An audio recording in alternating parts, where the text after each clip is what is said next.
The first member of the public to speak will have their... Point of order. Please. I have to post an objection. This is not the first time this board has put one of their opposing experts as the last speaker so that none of us can challenge what he's had to say. Why does he get to be the final word and we do not get to respond to what he's saying to this panel? Cross-examination. Now, once again, we are here to hear people's comments. No, there's a point of order. There's a point of order. Why was this particular order picked that someone who's absolutely testifying against it, who's never done a study on medical cannabis, gets to testify last, so that those of us who have do not get to question it or question what he has to say during this hearing? Why does he get to speak last so that he is not challenged? Why does he get preferential treatment? Whether he speaks, and who are you, may I ask? Sneef Snerf, as Executive Director of Canacare, we represent 7,000 patients in the state of Washington. Again, we are here to receive comments. This is not a place where we'll be challenging and questioning what people say from people in the audience. If the panel has clarifying questions, they may. Why is there a particular order? So whether he speaks first or last really makes. Then can we have him speak first?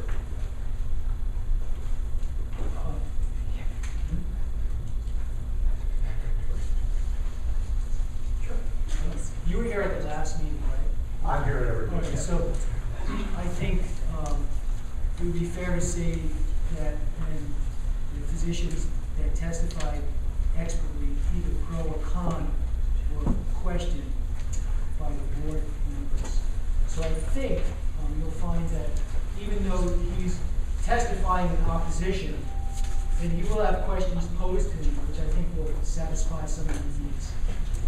And one of the reasons why I think we allow it to, one of the choices for having him do it last is that the questions that may be asked of him may take up a considerable amount of time.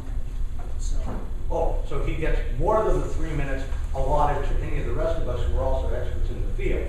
But the last hearing you held, you also had a telephone testimony, again, from someone at the University of Washington, who we didn't get to challenge, who threw out all kinds of, quite frankly, was just BS, and no one got to challenge it.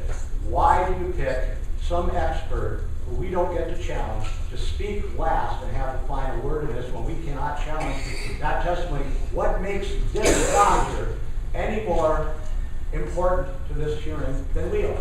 What? All right, so I'm going to say, I don't think he is more important. Let's have him go all right, first. so let me, okay, we can decide that. But I think also remember, it's not a perfect world, this is an imperfect world, and we're trying to do our best here to make it fair for everyone. No, we have to go in the order that we signed up. We have to go in the order that we were signed up. Does he not have to go by that same rule? So I'm going to ask you, I'll say is we could spend time here arguing this issue. No, I'd like an answer. Why is he getting differential treatment to those of us who had to sign up to speak? Mr. Sergeant, I don't believe whether one speaks first, third, or last is getting preferential treatment. Well, that's your opinion. That's not our opinion. My understanding is, I don't know what will be said. We'll be happy to limit his speaking to 3 minutes as testimony like everyone else. Can we put him in line along with the rest of us instead of having him speak last so that we cannot challenge what he said? Again. We should get on with the public hearing. We're not challenging anyone. We are hearing people's testimony here today. You'll have your opportunity to speak. We're not going to challenge what you say either. You have an opportunity to speak, like everybody. So let's please begin.